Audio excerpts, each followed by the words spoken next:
Graça e paz, queridos. Amém? Seu dia tá bom?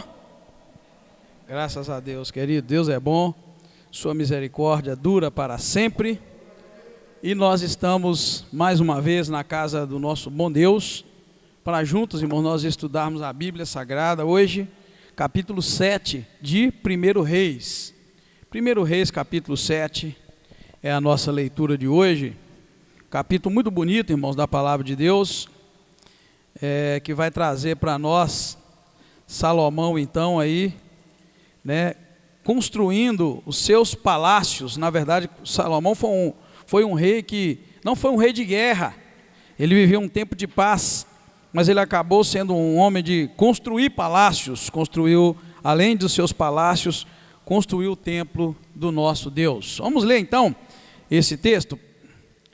Diz assim: construiu Salomão os seus palácios e levou 13 anos para acabá-los. Edificou ainda o palácio do bosque, de 100 côvados de comprimento, 50 de largura e 30 de altura, sobre 4 ordens de colunas de cedro e vigas de cedro sobre as colunas. Era coberto de cedro acima das vigas que se apoiam sobre as colunas, 45 vigas, 15 em cada ordem. Havia 3 ordens de janelas, e uma janela estava em frente da outra em 3 fileiras.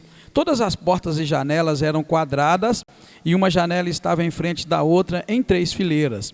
Depois fez um pórtico de colunas de 50 côvados de comprimento e 30 de largura.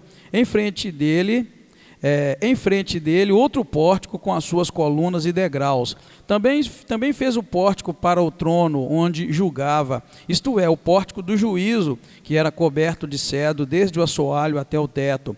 E no palácio em que morava, havia outro átrio por dentro do pórtico, de obra semelhante à deste. Também para a filha de Faraó, que tomara por mulher, Salomão fez um palácio semelhante àquele pórtico. Todas essas estruturas eram de pedras escolhidas, talhadas sob medida, cerradas por dentro e por fora, e isso desde o fundamento até as beiras do teto e por fora até o grande pátio. Os fundamentos eram de grandes pedras selecionadas de 10 e de 8 côvados. Por cima delas havia pedras de grande preço, lavradas sobre medida, e madeira de cedro. Tinha o átrio grande em redor, 3 ordens de pedras lavradas, com uma ordem de vigas de cedro. Assim era também o átrio interior da casa do Senhor e o pórtico da casa.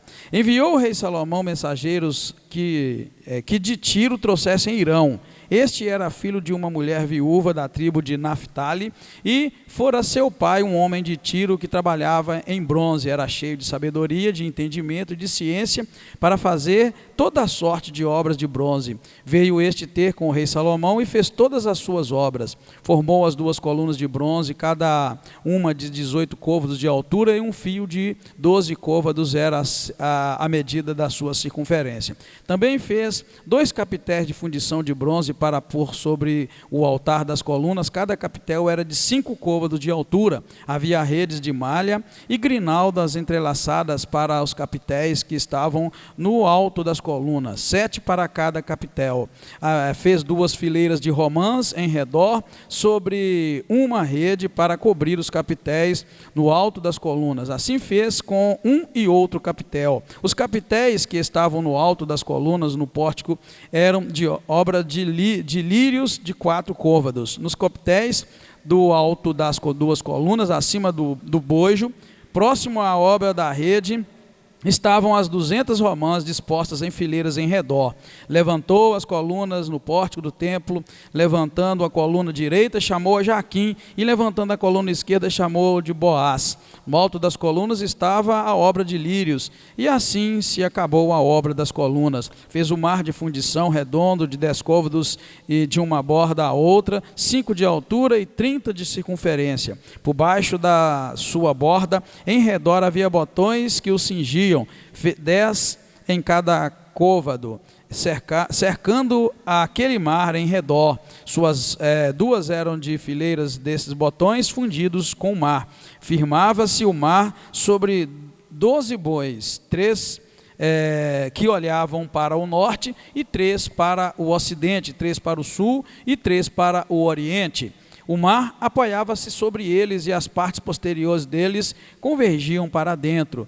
A espessura dele era de 4 dedos e a borda era como a de um copo, como flor de lírio. Ele levava 2.000 batos. Fez também as 10 bases de bronze, cada uma tinha 4 côvados de comprimento, 4 de largura e 3 de altura. Foram feitas do seguinte modo: tinham painéis que estavam entre as molduras, sobre as quais havia leões, bois e querubins. Nas molduras de cima e nas de baixo, os leões e os 2 bois haviam grinaldas pendentes. Cada base tinha 4 rodas de bronze com eixos de bronze, e cada base tinha uma pia sobre 4 suportes fundidos com grinaldas de cada lado.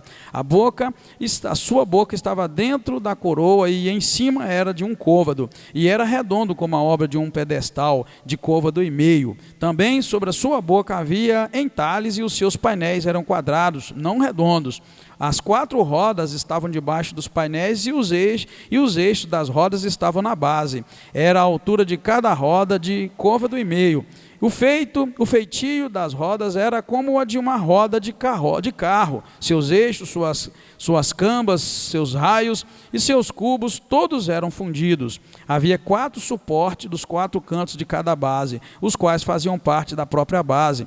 No alto de cada base havia um cinto redondo de meio côvado de altura. Também no topo de cada base havia apoios e painéis que faziam parte dela. Nas placas de seus apoios e dos seus painéis, lavrou querubins, leões e palmeiras, segundo o espaço de cada uma, com grinalda em redor. Conforme esta fez as 10 bases, todas tinham a mesma fundição, a mesma medida e o mesmo entalhe. Também fez 10 pias de bronze, em cada uma cabiam 40 batos, e cada pia era de 4 côvados. Sobre cada uma das 10 bases estava uma pia. Pôs 5 bases à direita do templo e 5 à esquerda. Pôs o mar ao lado direito do templo para a banda do sudeste. Depois fez Irão as caldeiras, as pás, as bacias.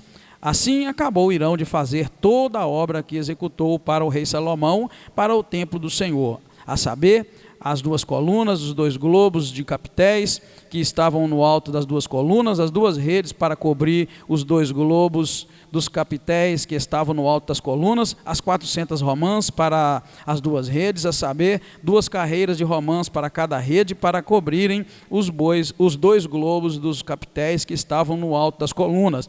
As 10 bases e as 10 pias sobre as bases, o mar e os 12 bois debaixo dele, as caldeiras, as pás, as bacias, todos esses utensílios que fez Irão para o rei Salomão e para o templo do Senhor eram de bronze polido. Na planície do Jordão, o rei os mandou fundir em terra barrenta, entre Sucote e Zaretã. Deixou Salomão de pesar todos os utensílios por causa do seu excessivo número. Então se averigou o peso do bronze. Também fez Salomão todos os utensílios para a casa do Senhor: o altar de ouro e a mesa de ouro sobre a qual estavam os pães da proposição, os castiçais de ouro puro, 5 à direita e 5 à esquerda, diante do Santo dos Santos. As flores, as lâmpadas e as espevitadeiras, também de ouro. Fez também as taças, as espevitadeiras, as bacias, os recipientes para incenso, e os braseiros de ouro finíssimo, as dobradiças para as portas da sala interior, para o Santo dos Santos, e as portas do átrio principal, isto é, o do templo também de ouro. Assim se concluiu toda a obra que fez o rei Salomão para o templo do Senhor. Então trouxe Salomão as coisas que seu pai havia consagrado, a prata, o ouro, os utensílios, e os pôs entre os tesouros do templo do Senhor. Amém? Muito obrigado, Deus, por este momento, por essa leitura. Pedimos que o teu Espírito Santo nos ajude na meditação deste texto sagrado. Nós pedimos que o teu Espírito Santo esteja conosco, Pai, nos conduzindo no que vamos meditar, e que saiamos daqui edificados pela tua palavra. Mais uma vez, nós te agradecemos por tudo, em nome do Senhor Jesus Cristo. Amém. Pode sentar, igreja. Seguindo o nosso ritmo, de estudo, sem aquela pressa, sem aquela correria, nós encontramos então Salomão agora construindo seus palácios e ele colocando, né, na verdade, construindo, mandando construir e enviando para os santuários os utensílios que vão ficar lá dentro do templo, irmãos. A Bíblia registra para nós que Salomão levou 13 anos, na verdade, ele levou 13 anos para ele construir os seus palácios.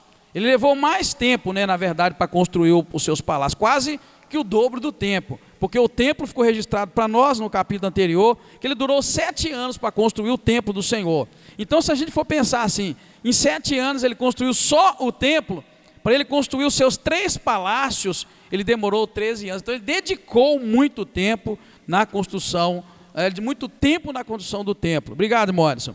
Ele gastou muito tempo, porque se ele gastasse 7 anos também, em cada palácio que ele fez, que foi monumental, ele ia gastar aí no mínimo 21 anos para construir os seus palácios. Ele gastou 13. Para quem olha assim, eu já vi gente falando assim, não, mas que coisa, ele gastou mais tempo construindo o palácio dele do que construindo o templo. Na verdade, foram 3 grandes construções que nós lemos nesse capítulo que ele fez para ele, claro, para a corte real, para tudo.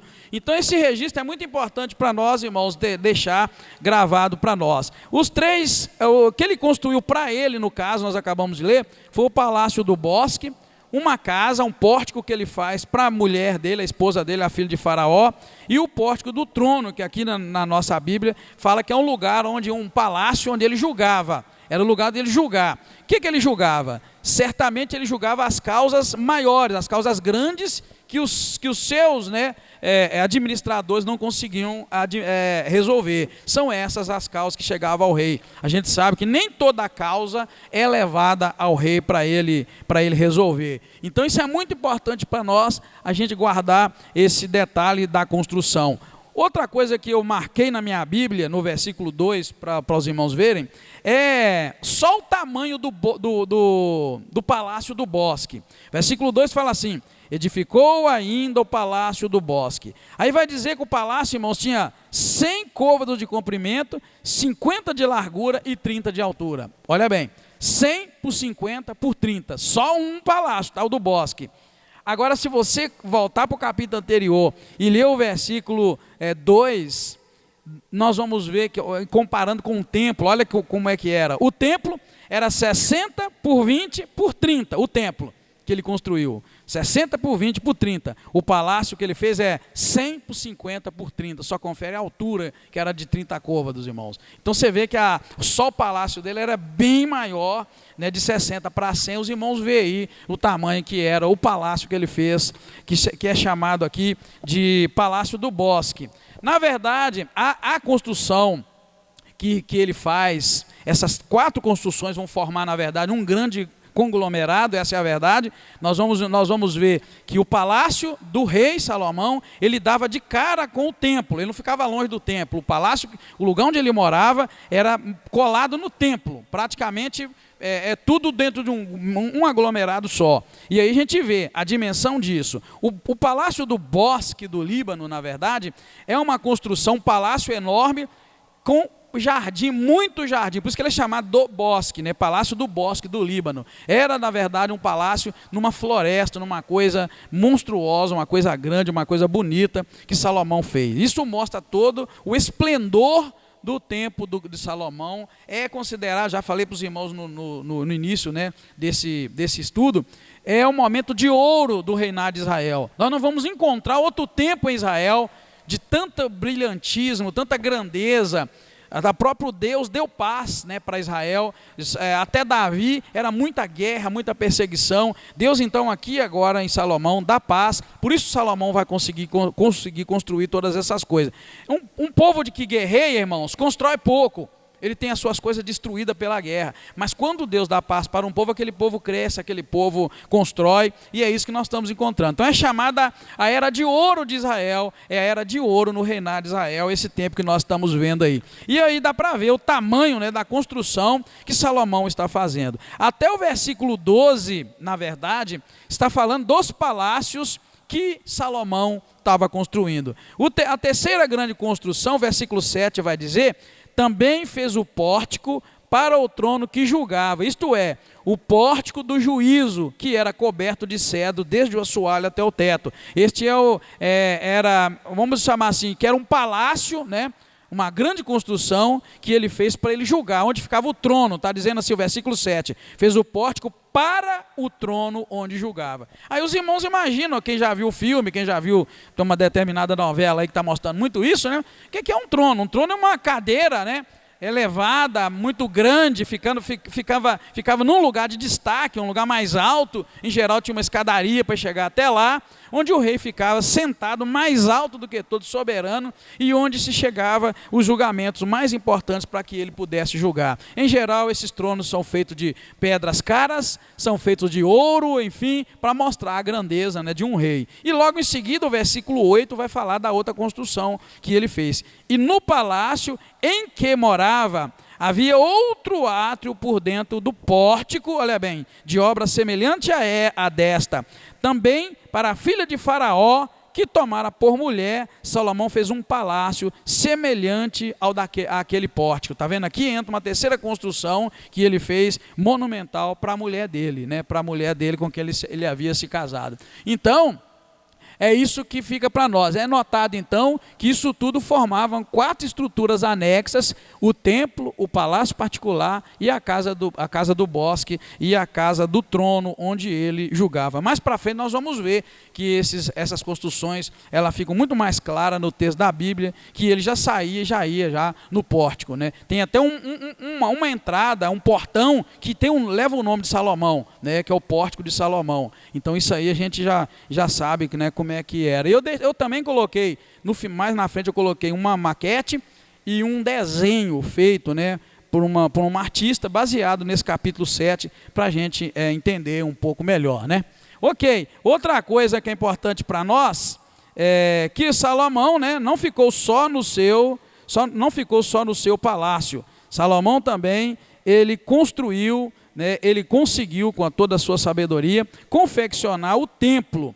E aqui no capítulo 7, fica muito claro para nós quais são esses utensílios que ele construiu. Nós vimos no capítulo anterior a construção da nave do templo. É por isso que o capítulo 6 vai dizer logo no início esse tamanho: largura, comprimento, largura e altura. 60 côvados de comprimento, né? Ele era retangular, 20 côvados de largura, 20 de largura e 30 de altura. Que isso vai dar, na verdade, 27 metros de comprimento, mais ou menos, 9 metros de largura e 13,5 de altura. E no estudo aqui, perguntei aos irmãos mais ou menos onde daria os 27 metros. A gente sabe que daria 27, 28, daria mais ou menos lá no meio da rua, né, no meio da rua ali, até ali, lá assim. Isso era o comprimento do templo. A largura era menos do que isso, ele tinha 9 mais ou menos de largura e 13,5 de altura. Também ele tinha andares. Isso tudo nós vamos ver na foto, no desenho, que ele tinha andares o templo.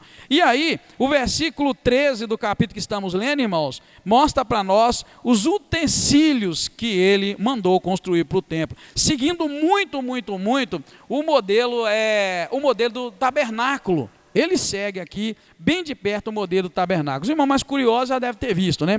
É bom demais ler a Bíblia com papel do lado, ou computador, quem gosta, para você fazer lá assim, ó, peraí, isso parece muito com o tabernáculo, né? E então, ele vai colocar os utensílios, e eu nomeei os utensílios ali para ficar mais fácil.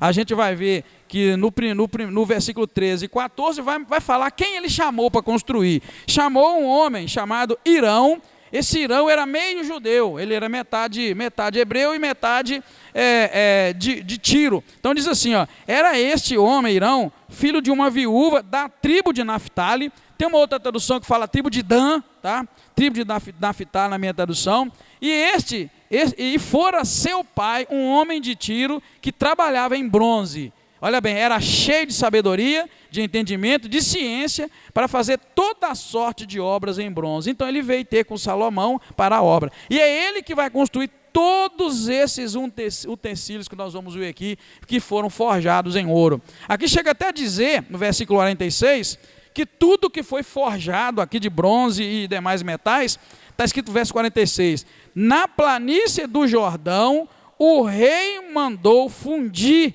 em terra barrenta, entre Sucote e Zaretã, onde ele mandou fazer. Os irmãos sabem como é que funde mais ou menos, sabe, irmãos?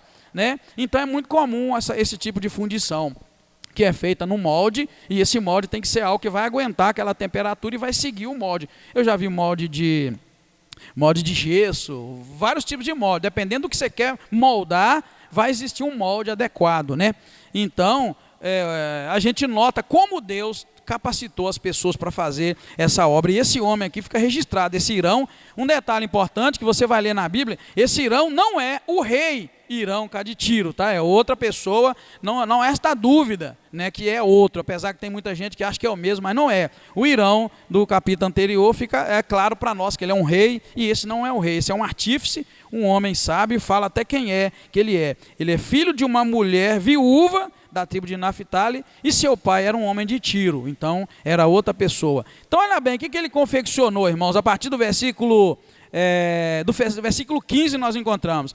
Ele confeccionou 2 colunas, 2 capitéis, 2 fileiras de romãs, colunas de mar, né? aliás, colunas, desculpa, mar de fundição. Ele também fez, né, de material metálico 12 bois que iam servir de pé, né, de suporte para aquela enorme bacia que aqui é chamada de mar, um mar, né, que foi feito de fundição. Depois tinha 10 bases, cadeiras, pias, bacias, altar, mesa, fez castiçais, fez flores, taças, e dobradiças, tudo aquilo muito bem feito, tudo sob encomenda de Salomão, e tudo bem desenhado. Chega a dizer que até os desenhos, as figuras, né, lírios que foi usado para fazer, olha bem, versículo 49 fala assim, olha, os castiçais eram de ouro puro, 5 à direita, e 5 à direita e 5 à esquerda, diante do Santo dos Santos. As flores, as lâmpadas e as espevitadeiras também eram de ouro. Eu queria até dar um tempo para a gente ouvir. O que os irmãos acham, irmãos, de uma construção dessa, cheia de figuras, né, touro, aliás, boi, né, vamos pegar a palavra correta. O que os irmãos veem? Boi, rede, né? Rede quer dizer tipo tela, né? Naquele formato de tela, flores de lírio, leões, querubins. Hoje nós arrepiamos de figuras e de símbolos. O cristianismo foge de figura e de símbolo. Por exemplo, se eu perguntasse qual que é o símbolo que melhor ia e registraria o cristianismo, qual? Se você te perguntasse assim, né? Aí você vai ver peixe, você vai ver pão, eu já vi, você vai ver cruz. Na verdade, a cruz é o símbolo mais usado para representar o cristianismo. Tanto que quem está vindo na terça-feira, naquele estudo que eu faço uma terça-feira por mês, eu vou trazer, já está praticamente pronto, um estudo sobre a história da igreja, a cronologia, os tempos até chegar em nós. Por que eu quero fazer isso?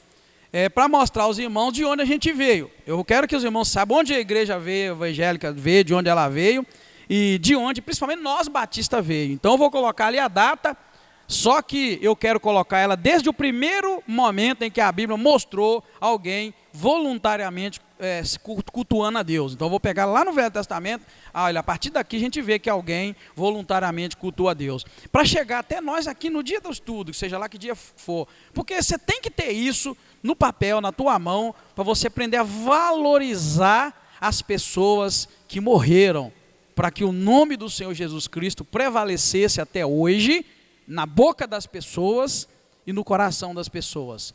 Porque muita gente morreu, muita gente abraçou a causa de Jesus e morreu, a começar pelos discípulos depois dele, que morreram todos tragicamente. A gente sabe disso, das perseguições que a história conta, e isso porque a gente não lê livro histórico paralelo, igual o historiador Joséfos da época do primeiro século, aquele homem que viu de longe, escutou as histórias e registrou, e não é Bíblia. Mas o crente tem um negócio que não gosta de estudar a história. Então esse Joséfo mesmo registrou muita coisa relacionada ao primeiro século que não está na Bíblia. E mostra detalhe que a gente não vê na Bíblia. Porque a Bíblia tem uma finalidade específica. Deus a deixou para nós com uma finalidade específica, né? Aquilo não é livro tem o poder da palavra, os livros históricos. Mas eles nos ajudam a ver coisas que não estão. Aqueles homens morreram, irmãos, tragicamente sofreram. Hoje para nós cristianismo, cada um tem que ter, né? Cada um tem que ter a sua definição do que é mesmo que ser um cristão. Cada um tem que ter, isso é pessoal. Mas na verdade, no geral, a gente vê que as pessoas não entendem nada do que é ser cristão, ser um crente, vamos chamar assim.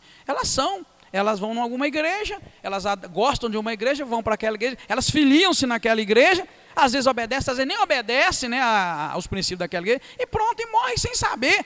Então já está pronto, irmão, é muito bonito. Tem que ter paciência, porque eu vou colocar assim, ano tal, aconteceu isso, né? No ano tal, aconteceu aquilo, né? É assim que eu vou pegar, só eu quero pegar desde antes de Jesus. Claro que não vai ter ano, né? Não vai poder dizer no ano tal, mas tem historiador que diz que aproximadamente em tal data. E eu quero, irmão, puxar lá atrás, para os irmãos sair daqui com algo no papel, para ele poder olhar e falar, nosso Deus. Então quer dizer que é de longe que vem, né, esse relacionamento do homem com Deus.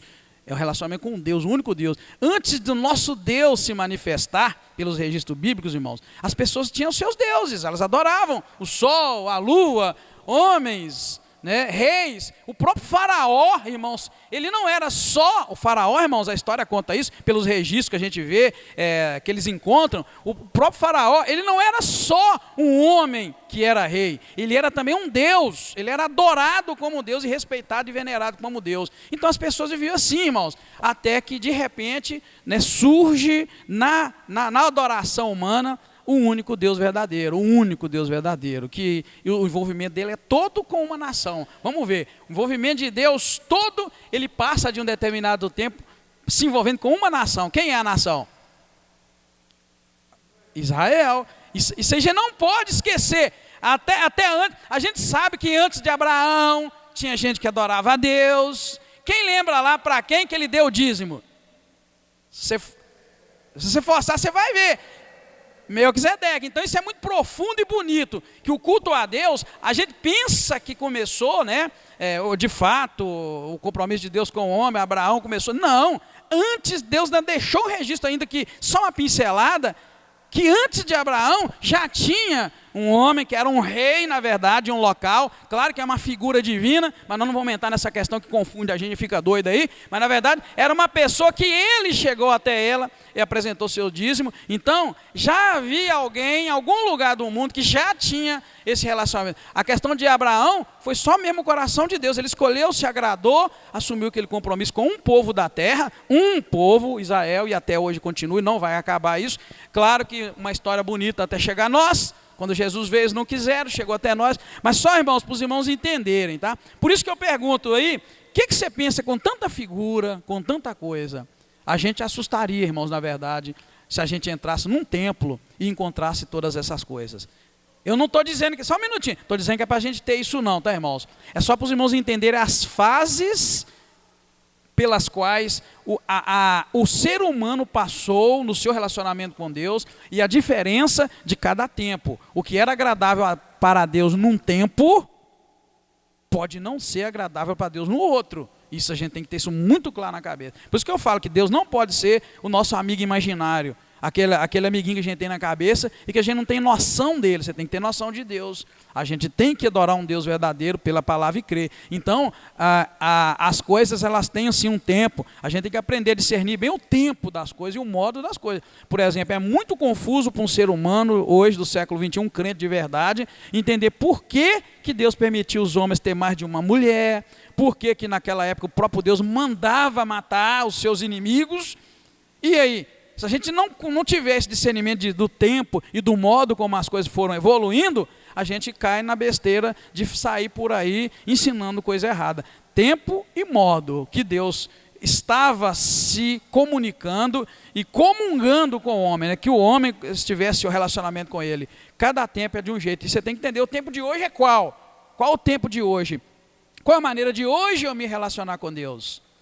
que vai agradar a Deus, não é? É assim que tem que ser. E o texto vai terminar mostrando para nós, depois de todas essas peças feitas, que, por fim, Salomão pegou e depositou nos tesouros do templo a prata e o ouro que seu pai Davi havia consagrado. Antes de morrer, Davi consagrou muita prata, muito ouro e muitos utensílios para a casa de Deus e falou para Salomão: Salomão, você vai reinar, então isso aqui é para a casa do meu Deus, né? A casa que Salomão ia construir. E aí Salomão vai e coloca todos os utensílios no tesouro, né, da casa de Deus. Certamente era um cômodo, um lugar, né, dentro do templo, reservado para que ficasse lá todo esse ouro e toda a prata. Talvez você já tenha escutado ou assistido algum filme ou leu algum livro que fala, né, como é que chama, o tesouro do rei Salomão, como é que chama, esqueci, as minas do rei Salomão, já ouviu dizer isso? Então isso aí é uma história, né, algo mitológico relacionado a isso. Ele depositou, ele não era dele, ele depositou, e era muita riqueza que foi depositada naquele lugar, tá? Aí seguindo, irmãos, eu vou mostrar para vocês aqui uma maquete desenhada, feita, né, em computador normal, do que é o templo que nós acabamos de ver e não concluímos ainda. Porque na hora que a gente concluir Salomão orando e apresentando o templo, eu vou passar para vocês um filmezinho de 3, 4 minutos que uma pessoa fez em 3D, né, fez um filme como se você estivesse de fato entrando no templo. É uma coisa um pouco emocionante para quem leu isso aqui e pegou. Ele consegue fazer como se você estivesse subindo, né, as escadas, entrando no santo, no tabernáculo, passando direitinho pela bacia, pelo mar de ouro, até os sacerdotes entrando com a arca, como se estivesse entrando. Uma coisa rápida, é uma figura, mas é muito bonito, tá, irmãos? Então aí a gente vê, tá vendo? Mais ou menos isso aí, ó, o pórtico, né, a entrada. Lá à direita, o altar do holocausto, onde era sacrificado as ofertas. Do lado de cá embaixo, isso é o mar de fundição, né, que era na verdade um tanque de metal fundido, e o que você vê ali na verdade é só um desenho de uma bacia grande, né, tipo um caldeirão, que era esse mar, e o que você vê de lado ali seria a figura dos bois, que também ele mandou fundir as figuras do boi. E aqui está, né, as pias ao redor. Está vendo? Eram 10 pias aqui, 5 cá e 5 lá. As colunas de Jaquim, à direita, à esquerda a coluna de Boaz. Aí você vai e entra para o templo, lugar santo, os castiçais do lado de cá.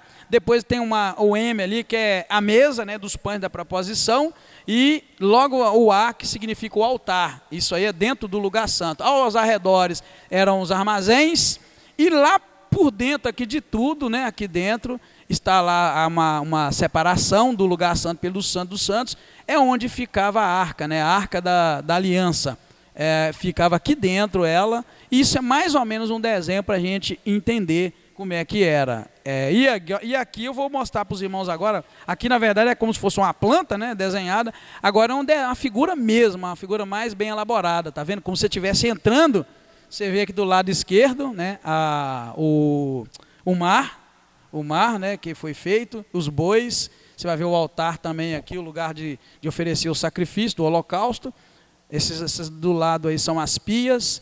Aí você entra e essa é a figura mais ou menos. Você vai ver uma coluna, né, e a outra à direita, só que foi cortado para a gente, é como se tivesse cortado o templo assim no meio para a gente ver, né? Então você vê aí lá dentro como seria os castiçais do lado de lá, as janelas lá em cima. E isso tudo, os irmãos imaginam isso, com 13,5 metros de altura, mais ou menos 14, só que ele era feito todo de pedra e era coberto, irmão, forrado. Assim como nós forramos isso aqui, Salomão forrou até o teto de madeira de cedro. Então esse tema é uma coisa de louco, de tão bonita, né? Eu imagino. Imagina você entrar num lugar maior do que isso aqui, até lá na rua, você já entra com toda essa beleza. Cá fora, bronze. Nossa, não sei se eu sou apaixonado com bronze, eu acho o bronze muito bonito, a cor do bronze. E isso era tudo bronze polido. Você já imaginou chegar num lugar daquele? Hein? Nosso Deus, era coisa coisa de outro mundo, vamos chamar assim. Isso tudo que você vê bonito era bronze. O texto mostrou para nós como eram as colunas, né? Lá em cima tinha os capitéis, em cada coluna, o topo dela lá, como era desenhado, as redes, as duas fileiras de romã, para os irmãos entenderem as romãs. Romã é uma fruta, sei lá, é uma fruta assim, com uma coroinha por cima, né? Cheio de semente por dentro, ela é casca dura. Pô, uma pena, eu tinha que ter trazido na romã para rachar ela aqui para os irmãos verem. Ao mesmo tempo que a gente não sabe o significado, é uma peça, é uma fruta muito nobre. Por quê? Porque ela primeiro, ela madura, ela tem uma cor de ouro, de bronze por fora. Já viram isso? Não é assim? Cor de bronze, o irmão que se conhece bronze sabe. E aí quando você racha ela dentro, você não tem líquido exposto, é umas sementes que cheia de um gostinho, um líquido gostoso. Você vê lá, é tipo muito ovinho lá, e ela tem uma coroa por cima. Ela é meio arredondada, mas ela tem uma coroinha por cima. É uma coisa assim, uma coisa muito bem, uma coisa muito delicada e significativa. E o mais incrível é que o texto mostra para nós que tinha 400 romãs, irmãos, nesse espaço de 27 metros. Era 200 de um lado, 200 de outro. Então, que coisa mais preparada, mais linda. E isso, é claro, né, foi feito de bronze. Né, foi tudo feito muito bem feito de bronze. Então, elas ficavam lá, né, depositadas. E a parte mais bonita, né, que a gente vê, aí no meio ali você vai ver a mesa do pano da preposição, mais na frente o altar. Você sobe e vai entrar aquela parte de dentro. Eu não vejo muito bem daqui. E vocês também não devem estar vendo, né, porque o nosso painel ali é improvisado. Aí lá dentro é que está a arca da aliança com os querubins. E os querubins eram muito altos, era quase 5 metros de altura. Ele com aquelas asas enormes. Então, você imagina daqui, lá tem 9, eles preenchiam o lugar todo, era quase 5 metros de uma asa na outra. Aí você chegava até a metade, a arca no meio, né, até a metade ia a asa de um, e aí encontrava com a asa do outro. Era uma coisa monumental, irmãos, se chegasse lá. E a verdade é que não há registro de algo tão monumental como aquilo que foi feito para o Deus de Israel, o nosso Deus. Então, assim, é uma coisa muito bonita, uma coisa muito monumental. Se os irmãos quiserem, pode olhar, eu esqueci, o Centro Cultural, acho que é o Centro Cultural de Jerusalém, que tem no Rio de Janeiro. Se quiser pode ir lá e visitar. Você consegue ver Israel sem Israel. Então tem o templo, tem tudo lá desenhadinho em imagens para a gente ver. E é muito bonito, tá? Uma imagem mais aproximada, tá? Enfim, nós podemos concluir o que, irmãos? Que a relevância que damos ao serviço que nós prestamos a Deus é um indicador do nível do nosso relacionamento com Deus. Por mais que nós façamos na obra do Senhor, ainda será pouco diante de tudo que Ele faz por nós. Isso é o que eu quero que eu concluo, porque quando eu vejo Salomão fazendo tanta coisa monumental, a primeira coisa que eu entendo é o seguinte: ele foi motivado, na verdade, pela experiência que ele tinha com Deus e que ele sabia que o pai dele tinha. Né? Então, assim, eu entendo que a relevância que nós damos para o serviço que nós fazemos para Deus indica o nível do nosso relacionamento com Deus. Tipo, se você é o tipo que faz as coisas que Deus te deu para fazer mal feito, isso mostra o nível do seu relacionamento com Deus. Né? É assim que funciona, é isso que eu quis dizer ali, por isso que eu escrevi daquele jeito, ó. A relevância que nós damos ao serviço que nós prestamos a Deus é um indicador do nível do nosso relacionamento com Ele. Se você faz as coisas mal feitas, né? Se você não leva a Deus a sério como deveria, se Deus é uma pessoa estranha para você, se Deus é aquele que está lá só para te ajudar, ou se Deus não é digno da tua obediência, não é digno do teu louvor, da tua adoração, isso vai mostrar o nível de relacionamento que você tem com Ele. Isso não vai alterar nada em Deus. Eu canso de dizer, irmãos, eu posso ser igual Salomão, eu posso dar para Deus um santuário milionário, multimilionário, isso não vai mudar nada em Deus. Deus vai falar comigo a mesma coisa que falou com Salomão: eu não habito em templos feitos por mãos, não.